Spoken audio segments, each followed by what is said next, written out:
Hey up YouTube, how are you doing today? My name's Russ, as a lot of you know. Welcome to the new subscribers and welcome to my allotment.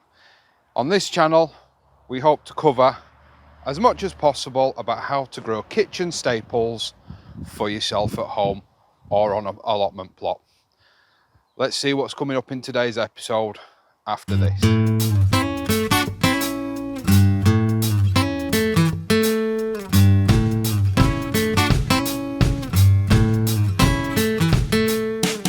Okay YouTube, well, as you can see, or I'm hoping you can see, there is actually still a lot of fruit left to ripen. However, we've had our fill of tomatoes. So I am going to take off what is ripe, and I may well take the green as well. I don't know, we'll see. We'll see how I'm doing. But all I'm going to do is cut the trusses off and dump them in a bucket and sort them out later. Kids are back at school and everything, so as per usual, time waits for no man. So we're going to get all these whipped out down this central aisle. Like I said, we're going to have a look in the chilies that are down the back there. I'll move you when it comes to having a look in there. We're going to have a tidy up, and then we're going to do some planting. So without, rattling on too much, let's crack on. I mean, as I've already said, guys, these could quite easily be left for at least another week or two. It's not urgent to be doing this now. We are currently, if I'll just give you the date, 11th of September, so you could get away with a little bit longer, but we've got plenty of sauce. All I'm going to do really is take these guys home, and I'll probably freeze them with the intention of putting them into a sauce, with the intention of putting them into a sauce as and when is required, really. I do like things like, when I make stews, I do like to put tomatoes in stews. I know it's not really a traditional stewing veg, but it is a preference of mine. I do like to have that freshness in a stew, sort of as and when, especially in winter. Really, you can't beat that little burst of freshness that some tomato gives you, especially when they're either canned or frozen or whatever, when they're right at their finest like these are now. I always tend to find the late season strawberries have some of the best flavour because they've had lots of time to ripen up.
just seen is the clearing of all the tomato plants out of the polytunnel. So the first thing I'm going to sow, to sort of part of the overwintering experiment for a polytunnel, these will be sown outside also. The first thing that's going in is these cauliflowers. Now these are, I didn't write, but I'm pretty sure these are Marvel of Cauliflower All Year Round from Kitchen Garden magazine. I'm going to be quite generous on the spacing, because that way if they're still in next year when I need the bed, I can interplant. Now obviously, I mean, these guys are going to be, relatively speaking, quite sheltered, but they're still getting firmed in quite hard like you would with any other cauliflower, or brassica really for that point. And so I'm not going to completely fill the bed up. I'm not loading them up chocker. I've got about, what's that going to be? About a 2 foot spacing. And the hope is that this will give me some really early cauliflowers at the start of next year.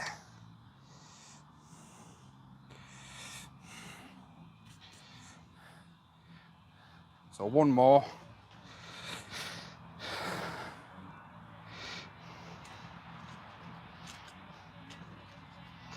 I'm going to top dress this with some 6X. I'm giving them some watering lines. Hey guys, I think you'd rather see the chucks than me at this point. Just like to say, if you're enjoying the video, please do subscribe and hit that like button. It really does help me out. Let's get back to the gardening. And also, I'll give them some slug protection with those wool pellets. But I'll do that later on, you don't need to see that. So that's the cauliflower. Like I say, I'm also going to interplant this with some stuff that hopefully, you know, is going to be ready well before the cauliflower. Now normally I wouldn't replant these, and these are just some radish. These are French breakfast, so these can go in down one side.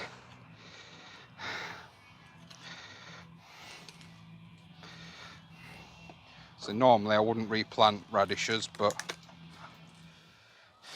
right. Okay, next job for the polytunnel is these silver skin onions, which I think were also sown, I think, on the 14th of August. No, they're not labelled, so possibly not. No, they're not labelled, so chances are actually it was before the 14th of August then. But we'll get them planted. These are the ones that I want to pickle to silver skins, so they will stay in for quite some time. And even though I multi-sowed all these, majority of them, only one seed has germinated, and that's sort of the price you pay with the magazine seed.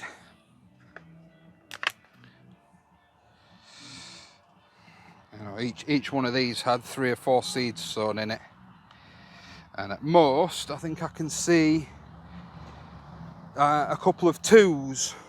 Oh no, 1 3. So that's the price you pay for this free supermarket seed, but not free supermarket seed. The free seed on the catalogues tends not to be of the best quality, but it's free,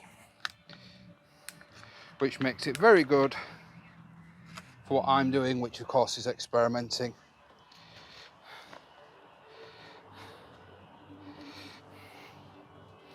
And then just in the end of this bed here, and I might come back down by past you, I'm just going to put some of these winter imperial lettuces also sown. Bet you can't guess. Yeah, 17th of August. Oh. Right, guys, well, that is all the planting up I wanted to do in the polytunnel, to be honest, and I thought I'd fill more bed space than I have. I've still got a few things left to go out, a few things to go outside, and a few things to go in here. But I honestly thought that it was going to take up more space than I have. So what we've got is two types of radish down here. We've got all year round Caulis next to them, and then nothing in the space at the side of them. And then coming down here, we've got the Pompeii spring onions, which I'm growing as a silver skin bulb onion. I'll just let them grow on longer. And then down at the very end here, we've got, I believe it's, yeah, winter imperial lettuce. So the polytunnel, that's the tomatoes stripped out and the beds replanted. I'm just going to put some 6X down on here, put some of those wool pellets down on here, and give everything a good water. And that's it for in here today, because as always, where are we? Midday, time marches on, and I've got other things that I need to get, really do need to get done. By the way, whilst I'm thinking on, the grape cuttings, oh, if you contacted me wanting, let me just pull it out here, wanting a grape cutting, as you can see, a few of them have taken. In fact, some of them have taken really well. A cutting is probably going to give me cuttings. So if you contacted me and said you wanted a grapevine, if you go to the About Me section on YouTube and get my email address and email me your postal address, I have got a list of the first ones that asked me, so don't think you can jump a queue. I'm going to sort through these and see exactly how many have taken, because I've got a feeling that one's taken really well. Yeah, I've only got 1, 2, 3, 4. 1, 2, 3, 4. There's only 5 in there, and I would like each person that asked me for one to receive 2. Now I know it was Tom and it was Mary. They were the first 2, and I know a few people have asked since. If you want to take a risk on just receiving 1 vine, I'm more than happy to send just 1 out to somebody as well. So using the email address into the About Me section on YouTube, if you hit me up, I can get those wrapped up and sent out ASAP. As now's the time, really, you want to be planting them in their position. If, you know, it's not going to be a spring planting. They could be potted on and kept in pots over winter, but as you've seen, they do grow very rapidly, so do be aware of that. So if you asked me for a grapevine, I need your address, I've got some ready. I'm going to take these into the shed. In fact, I've got the secateurs on me. I'm just going to cut some of these off now because they've grown far too long and it's unmanageable. There will be more cuttings next year. There always is when it comes to grapevines. So if you missed out this year, don't worry. It is an eating grape. I've not actually had any grapes off it yet. I've spent the last 2 years training mine. So do be aware it is an eating grape, although any grape really can be either eaten or turned into wine. So we'll pop this back down here.